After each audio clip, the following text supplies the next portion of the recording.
Hey, Rick, what did you eat last night? Well, Kate, I had a very interesting meal. I'm going to throw in my first amusement park dinner that I've had. Amusement park dinner. Yes. So Was it a giant turkey leg? Oh, Kate, you know how I like walking around with my turkey legs at the amusement parks.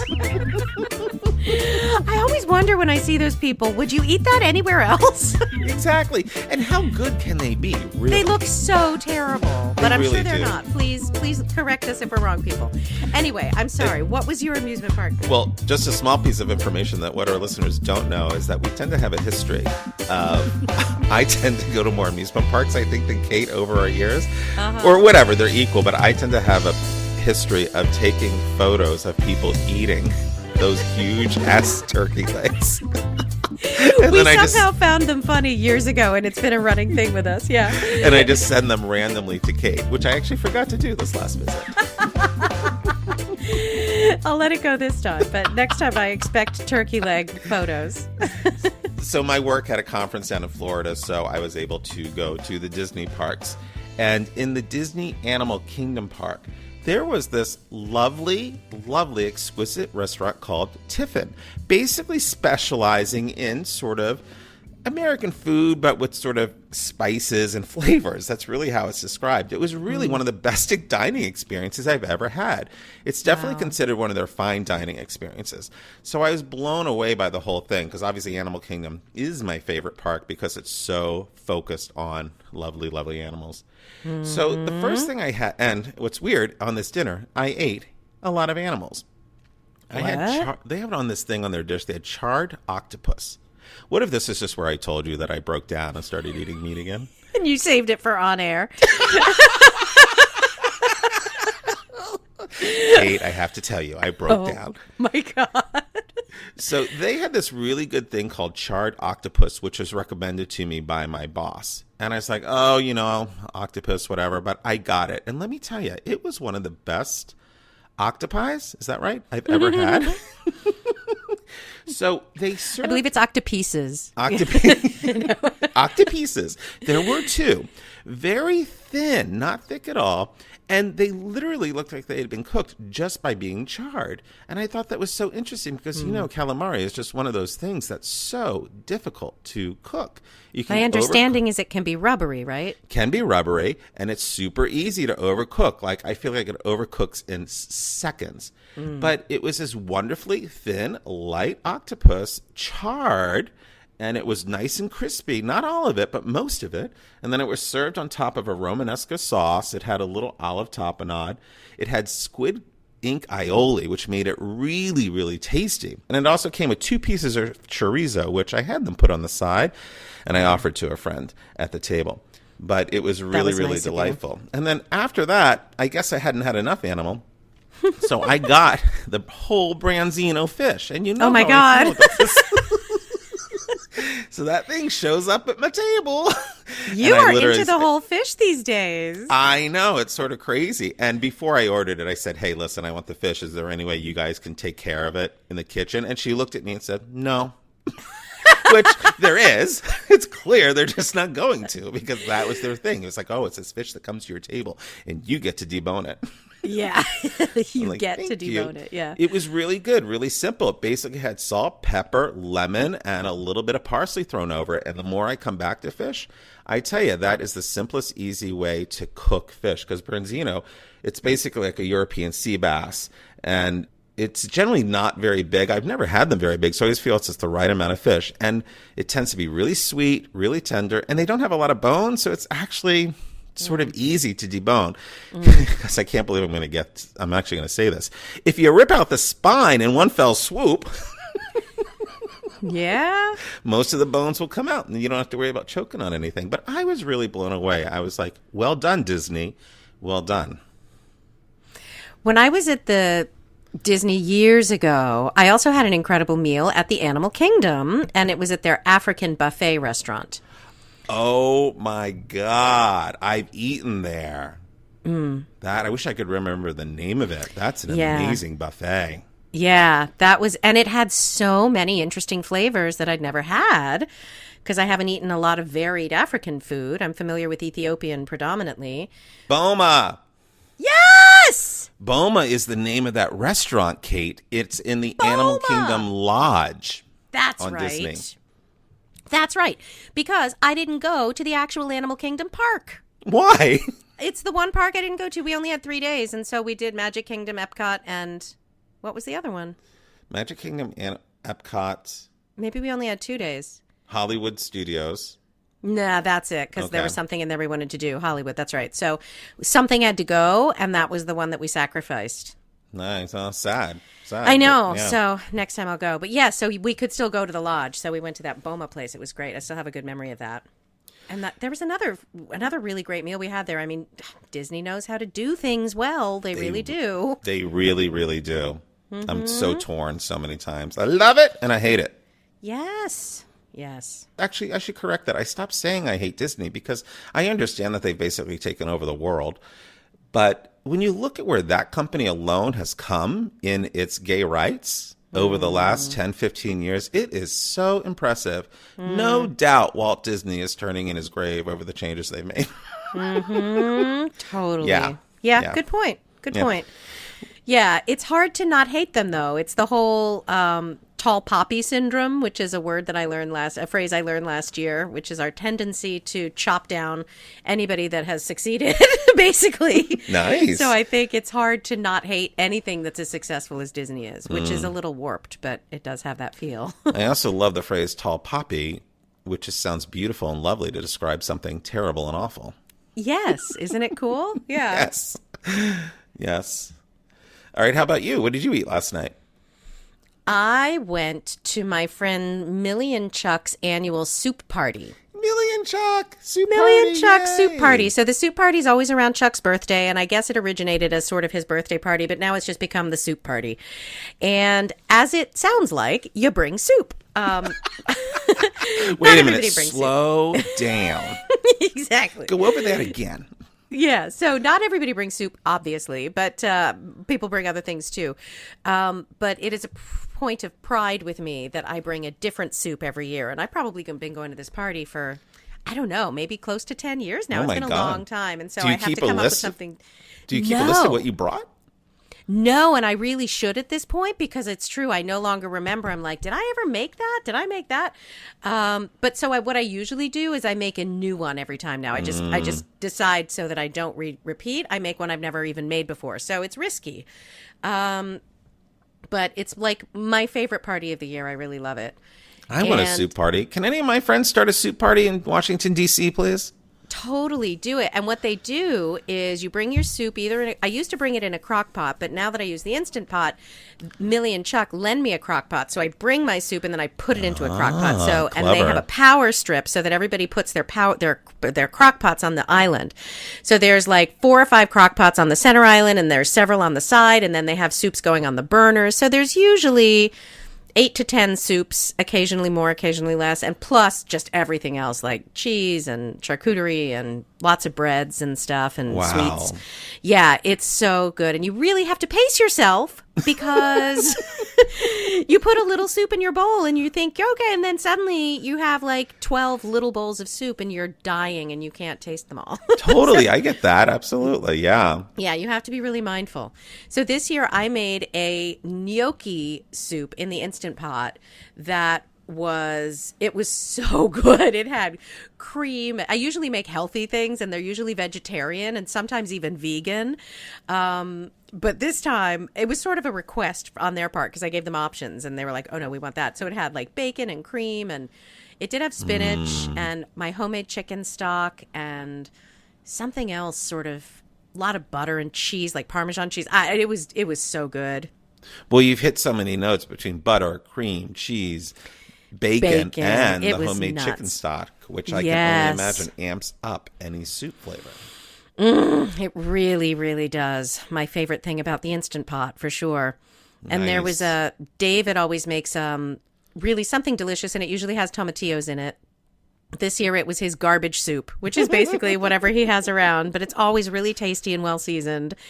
And there was a street corn soup, which was really, really good. So it had all the components of elote, of the street corn. And somebody made this amazing limpa bread with Kerrygold butter. So there was lovely bread and butter to go with the cheese, and it was just exceptionally good. There was a whole bunch of them. And I what mean, to is go that with the bread? soup, Limpa? not the cheese. Limpa, it's a kind of Irish bread. It's a brown bread. It has a little sweetness to it. I'm guessing molasses, but I might be wrong. It was just tasty. So it was a lovely evening with a lot of really good soup. Sweet. Nice.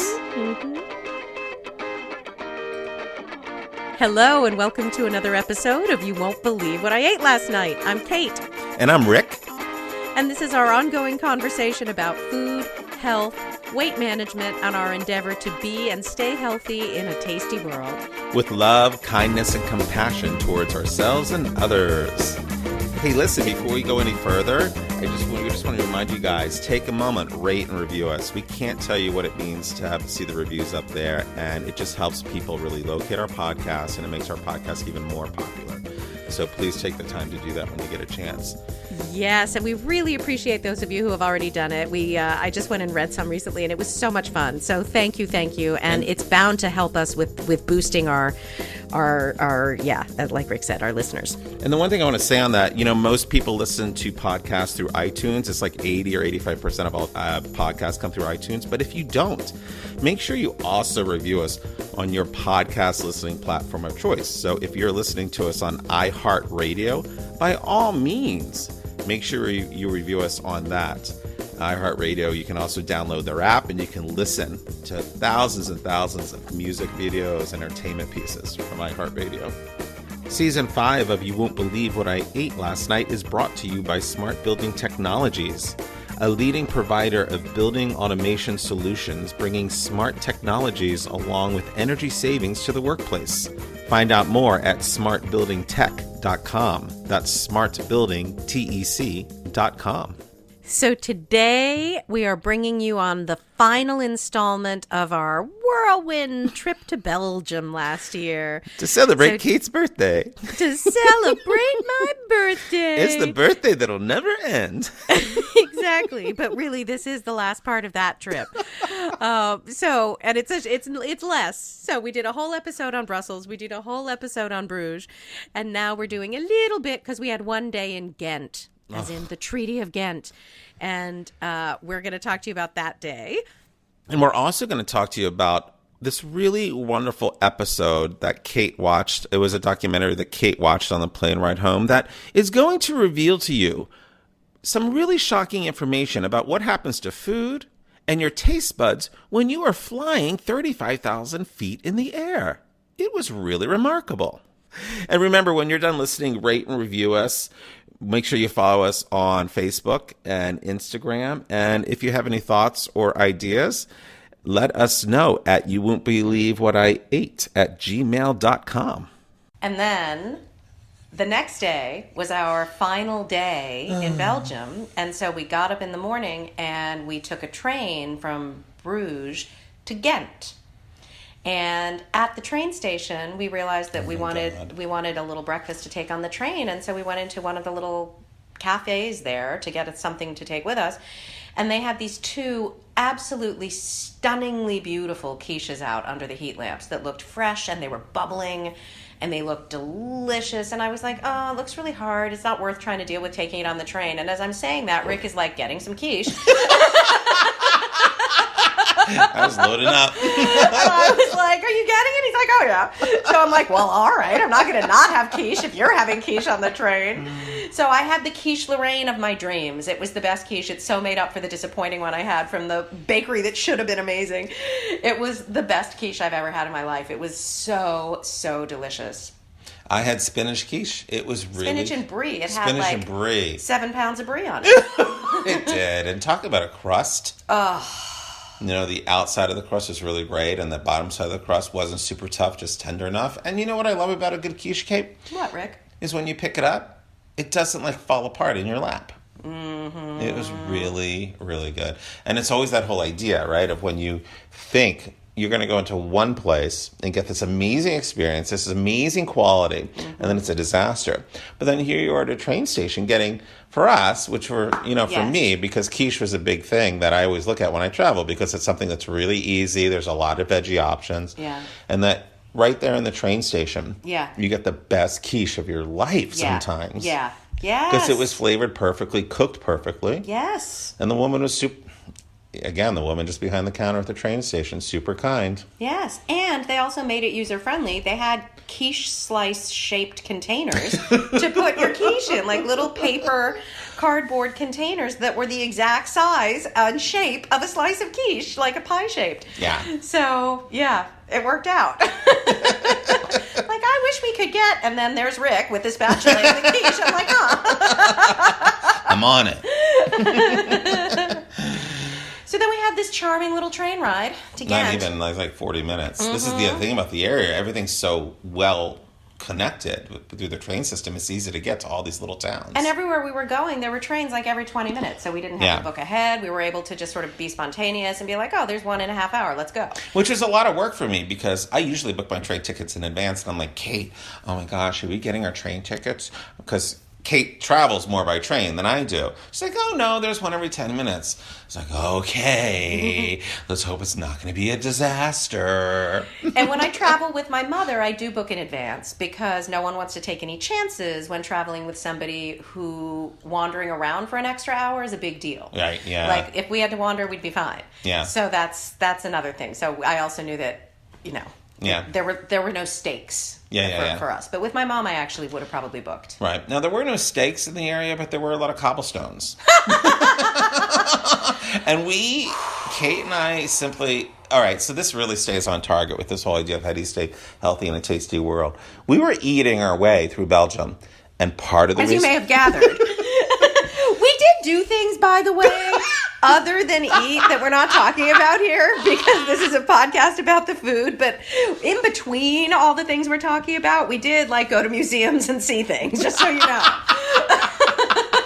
So part of walking in these beautiful old towns is that you're walking on hard streets, cobblestone streets, things that aren't even, doing a lot of stepping. And let me tell you... Everything is stone and concrete, and at even the museums. Yeah. And at one point you're like, if we're really going to keep up with our ability to eat, we need to rest. So this is what really led to us taking numerous rests. So this is our lesson about, remember, when you're out traveling and you're out eating, make sure you take time to rest your ankles. Your hips, exactly. Your sacrum. Yes, sit down, have a glass, have a coffee. Yes. Watch the world go by. Pretty much. Because as both Kate and I like to say, we love a good town square. Mm-hmm. We arrived in Ghent, and God, it was raining. It was really a wet day. It was super wet. We walked around. It was lovely. We sat on the square and had wine. Once we found the pretty area, we're like, oh, thank God, let's sit down. We got a little waylaid. We sort of took a detour into, not the central area, but then we got there.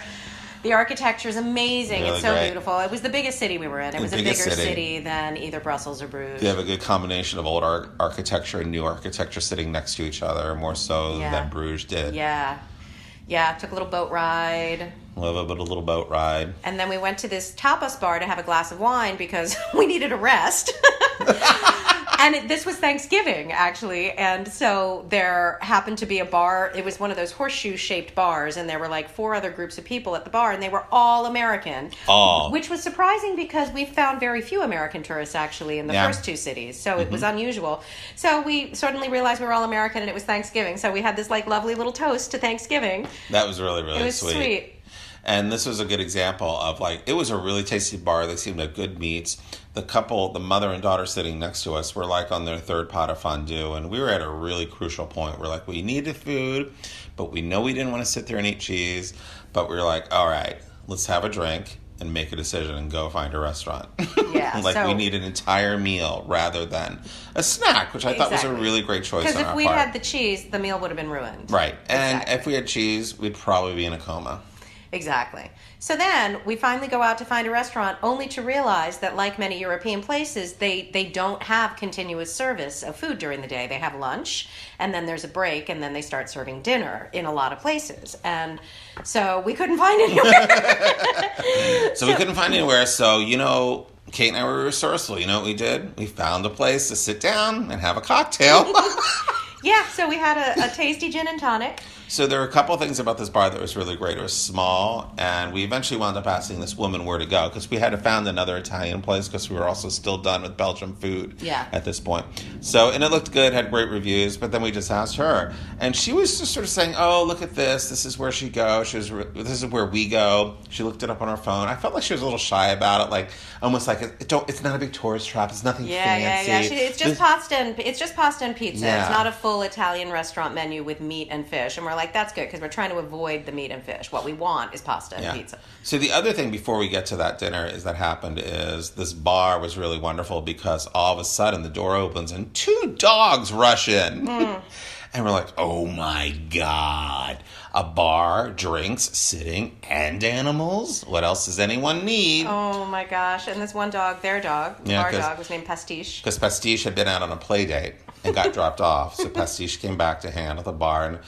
And of course, who doesn't want to pet a dog? So the dog was wandering, got some water, was settling. And Kate tried to pet it, but it was clear it wasn't ready. No, it didn't want to be touched. No, it was like, hello, I acknowledge you, but I don't really want to be petted. Yeah. And then just a few minutes later, we realized then the dog has whittled its way underneath our bar stools, between the bar and our bar stools, underneath our feet, just holding court beneath us. It was the sweetest thing. It made me so happy. We felt so honored that the dog was like, I like your energy. I just don't want you to touch me, but I want to hang out with you. And this is the power of animals, And just the fact of what you can get from when an animal does that, it's amazing. It just made the whole experience so wonderful. God, it was so sweet. And it was a very pretty dog. She had like one blue eye, one brown eye, and that pretty sort of Australian shepherd, I want to say, markings. Mm-hmm. Yeah, so that was lovely. So we got recommended the Sicilian place that was going to open at 6, and so perfect. So we went over. We didn't make a reservation, right? Which was important, because we walk over.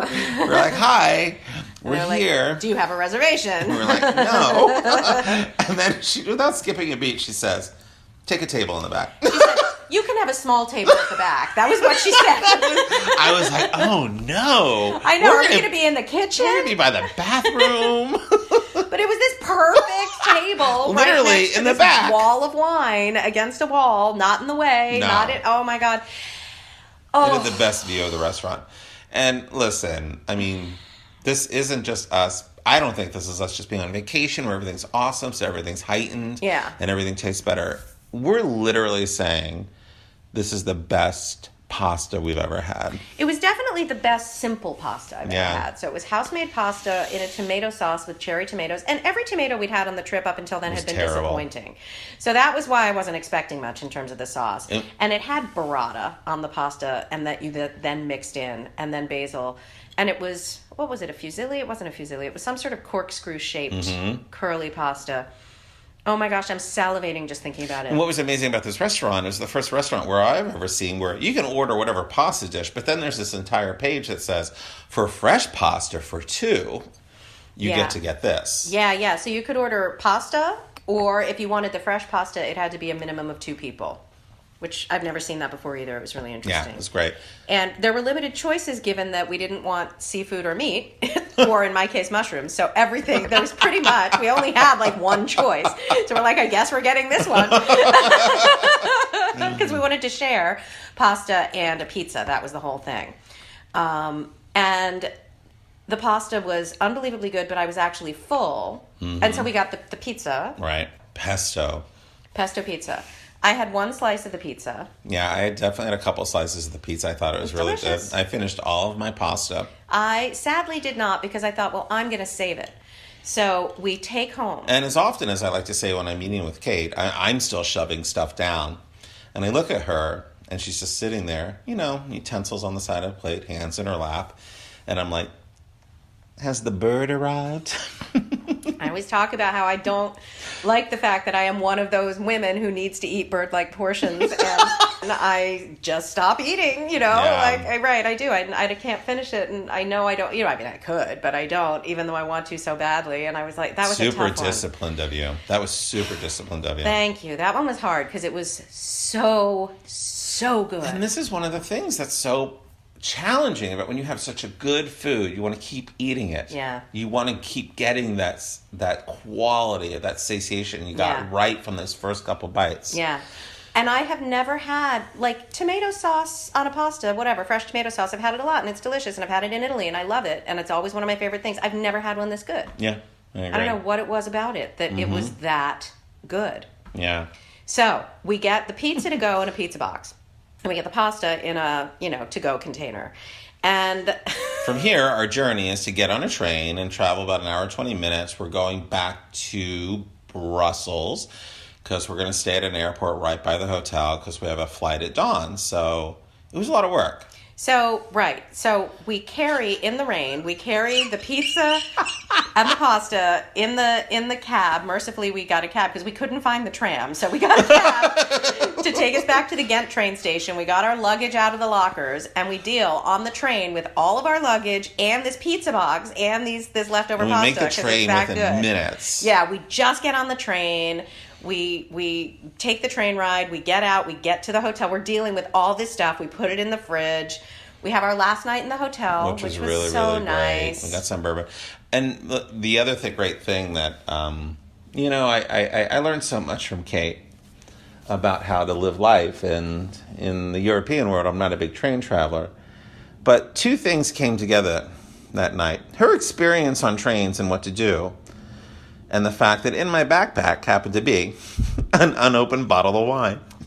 And I'm like, Kate, I have an unopened bottle of wine. It's like, do you by any chance have any cups? So she pulls cups out of her backpack. Which I had taken from the quiche restaurant earlier in the morning, just in case. So for this hour and 20-minute train ride. So, Rick, have you never taken wine on a train before? I have not, I don't think. You do it all the time. Oh, no, you're right, I do. But here, in the States. Yes. On Amtrak. Oh, my God, you're right. Totally, I know. Whenever I travel on Amtrak with my sister, Helen, there's plenty of bottles of wine. And the funny thing is, on Amtrak, I'm so worried about getting caught. I'm like, oh, no, here comes the conductor. Hide the wine. But right. On this one, I'm sure that he would have sat down with us. Because he was completely charming. He was so sweet with his little scarf. Yes, and he was asking, he loved... Chatting with us, talking about Chicago. Yeah, he loved Chicago. It was really, really great. So sweet. So we drank wine on the train. And then so we're tipsily getting all of our stuff, out of the train, into the airport hotel. The pizza and this is the whole point. All of that, and the pizza box, and the leftover pasta. We get to the hotel, we put it in the fridge. We're like, oh, well, it's only 9. What should we do, Kate?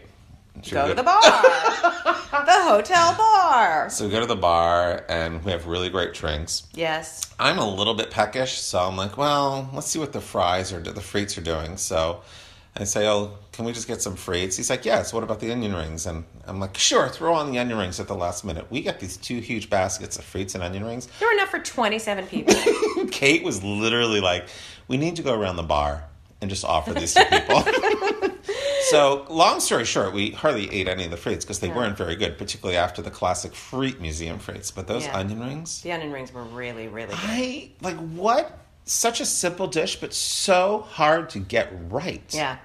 The fact that the outer coating is so toasty and so crisp, and the onion is cooked right, and then when you bite into it, you bite through everything. You bite through the bread and the onion, because sometimes you bite into an onion ring, you can't bite through the onion ring. You just pull the rest of the onion out of the breading. Yeah. Well, and I think breading is the key word. I don't care for onion rings that are breaded. This one had more of a tempura batter. Which is a whole different ball of wax. That's the kind I like. The beer batter, tempura batter ones, not the ones that are coated in a breaded. And the dipping sauce was delicious. I don't remember what it was, but it was yummy. Yeah. So wasabi. Wasn't there a wasabi dipping sauce or something? I really have no memory. Yeah. And that's not because we were drinking. I actually don't remember. No, there was some delicious dipping sauce. So long story short, we go to bed at midnight. We have to get up at 6. Which no, 5:30. We're up at 5 something. 5:15 I set my alarm for. So we get up And Kate's so excited, actually, and about having her pasta on the flight. And then I was so excited about having some slices of pizza on the flight. Can you imagine what happened? I know you're wondering, like, what's going to be the end of the story? Can you feel the tension mounting? All I hope is that whoever cleaned the room wants pizza and the best pasta in the world. We totally left Cut to being on the airplane hours later, and I was like, oh, man, obviously completely forgot. That was sad. The pizza I could care less about, because it was good, but it was just pizza. Yeah, but that pasta, I mean, I had sort of saved it with the intention of eating it the next day somehow on our journey, because we had a layover. Like, I am going to eat that pasta. And you know me, I'm always stashing food for airplane rides, because I'm never sure what I'm going to get, even when I order a special meal. Hey, Kate, you like sparkling water, don't you? I do like sparkling water, as long as it's flavored. Yes, well, for our recommendation this episode, Waterloo Sparkling Water. Have you tried Waterloo? Waterloo, I have not. Yes, it's a new brand that started showing up in my grocery store, and I really like it. Flavored bit on waters. The nose in terms of the title, but okay. That's the name. Well, here's what's so interesting I wanted to share. Did you know that Waterloo was a tiny hamlet on the banks of Colorado River? I did not know that. So there was a tiny hamlet on the banks of the Colorado River, which was chosen as the capital of the new Republic of Texas. That special place was known as Waterloo. Oh, and here's what I wanted. Here's the big thing I want to get to. Waterloo. In 1845, Waterloo was renamed Austin. And these drinks come from Austin. And Do they have large beards? No, not that I could see. Are they carrying guitars? No guitars. Okay. What do you like about them as compared to any other sparkling water? I feel like their flavor is more vibrant. I'm always looking for that. Yeah, it smells strong and tastes strong. So the flavors are watermelon, lemon, lime, black cherry, coconut, raspberry, and original. And original is the only one I haven't found anywhere in any of my stores. And I think this is such an important topic for us because, you know, I've struggled with what I consider an addiction to Diet Coke. So I'm always looking for something flavored to drink in order to stay healthier in this tasty world. So for me, this is a really great solution of how I can vary my palate, because otherwise I'll just be stuck with water. Is original just flavorless, though? I'm assuming maybe. Yeah, it's just like seltzer. Yeah, that's what I'm thinking. Which ones have you tried? I've tried the watermelon. I've tried the lime. I tried the lemon. I have a case of black cherry in my fridge now. Coconut was super tasty, and raspberry. Really? Yeah, I've gone through them all. All right, I will keep on the lookout for that. Speaking of sparkling water, and I don't want to hijack our little product featuring here, but I find this so interesting. Carrie shared with me a ginger flavor sparkling water from Whole Foods recently. Really? And we were like, how have they never done ginger before? Nice. Ginger, I want it. Yes, you do. It was so good. Okay, good to know. Good to know. Yeah. Well, lovely. I will try that right away. Kate, what interesting fact did you learn on the flight home? Oh my gosh. So I watched this documentary about first class versus economy, and is it worth it? Because I've always wondered what it's like in first class. Because Kate and I are always talking about the money to have to travel first class. So I was able to get these tickets on like a companion pass that I have.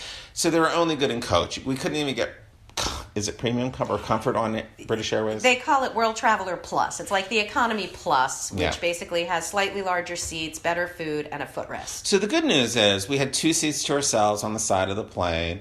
But on my seat on the way home, underneath the seat were like 2 metal boxes under the seat in front of me. So I couldn't even get my backpack under. You could barely get your backpack under the seat. I had the aisle seat, and it was the narrowest under the seat thing and it was just a backpack, and it wasn't even stuffed full. And it barely fit widthwise, and it stuck out so that I had literally nowhere to put my feet. And we were like, oh, they're going to tell us we have to put the stuff above because it's sticking out. Yeah. And so then the seat in front of me, to the right of that, was about 6 inches where I was able to put one foot and stack the other. So I always sat for 7 hours on a diagonal. So it always leads to this conversation about, oh my God, the money to fly first class, or even business, even Economy Plus. Or as we were joking, just put us in cargo. Yes, exactly. At least we could get flat. Exactly. We'll be in the hold with the dogs. So this, right? So this led to Kate watching this documentary. So I see part of this documentary, and they're talking about the food service in first class, which, if you don't know, looks amazing. I mean, it's totally fine dining, and you can order off a menu at any time during the flight, anything you want. Any time. And one of the things I learned that is the most interesting, which was the whole thing Rick was pointing at, is that at that altitude of 30,000 feet or whatever it is, you lose 33% of your ability to taste. 33%, people. Did you know that? And so they said they try to add extra umami flavors to the food to try to compensate for the fact that we're tasting less. So they said that's why Bloody Marys are so popular, because tomato and Worcester sauce are heavy umami things. That's why there's a lot of mushrooms. And in the first class food, there's a lot of anchovies, because those are very umami-rich foods. So interesting that airplane food isn't probably as bad as we think. Right. Because we're only tasting it at 2/3 of our capacity. That was amazing. And it makes total sense. Yeah. And that's one of the reasons I actually like British Airways food, is that on the way back from England, because the food comes from England, it's always better. Right. And they had a curry, and their curries are tasty because they're curry. There's flavor in them. So the chicken curry was pretty darn tasty. And then the other thing we'd like to talk about is something very sad that happened on the flight home. So when the flight gets ready to end, about an hour and a half before, they give you your final meal, which is like a small half a sandwich. So we got this small half sandwich, and also in this little container of a small half sandwich was what's apparently the most delicious sliver of a chocolate bar. Kate, can you talk about how delicious this chocolate bar was? This is the Cadbury milk chocolate, which is my favorite milk chocolate, and I didn't bring any back from the airport in England because my bag was filled with Belgian chocolate, so it just felt redundant to bring back English chocolate as well. But Cadbury milk, and I know we can buy Cadbury here, but it's different than the kind you actually get in England. The milk is different, it's just different. So it is, Cadbury milk chocolate is my favorite, and I'm usually a dark chocolate person, but Cadbury milk is my favorite. So they had this little tiny, they called it like mini bar or something. It was this little thin sliver of this beautiful, just my favorite little milk chocolate that was in there with the sandwich. I actually couldn't tell you a thing about it, Kate. Why is that, Rick? Because I always had the window seat, and there's a little ledge on the window seat, which perfectly useful. The flight over and the flight back. I'd been putting stuff on it. Everything went well. I'd had my phone on it. I had my earphones on it. I had my drink on it. Nothing ever happened. I put this chocolate bar on it, and it fucking slides off and falls down between my seats and the side of the airplane. I was like, oh no. And I'm sure, I mean, you know, if anyone out there has a belly, you know what it's like to try to reach over in an airplane seat and get something on the floor. You're going to try and go as far as you can, but you eventually hit your head on the seat in front of you. And you try to reach a little bit more, and you pull a muscle. I can't tell you the amount of muscles I've pulled on an airplane trying to get, particularly to something that I've dropped on the floor. I could not get to that chocolate bar to save my life. And it was especially sad because I knew he dropped it, but I assumed that he had retrieved it because we dropped a million things during the flight that we had, in fact, retrieved. And so I didn't share mine. I felt so bad. I just ate the whole thing because I assumed he had his back. And I just felt so terrible about that when I learned that he never got it. I couldn't get it, and I just gave up and sat back and went to sleep. It was tough times. Yeah.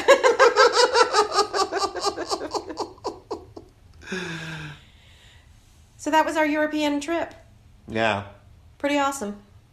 We are unbelievably grateful for our privilege in being able to have had that experience. Yeah, and this whole gratitude thing is so important. So we just want to say thank you again for being such wonderful supporters. Yes. Thank you for listening.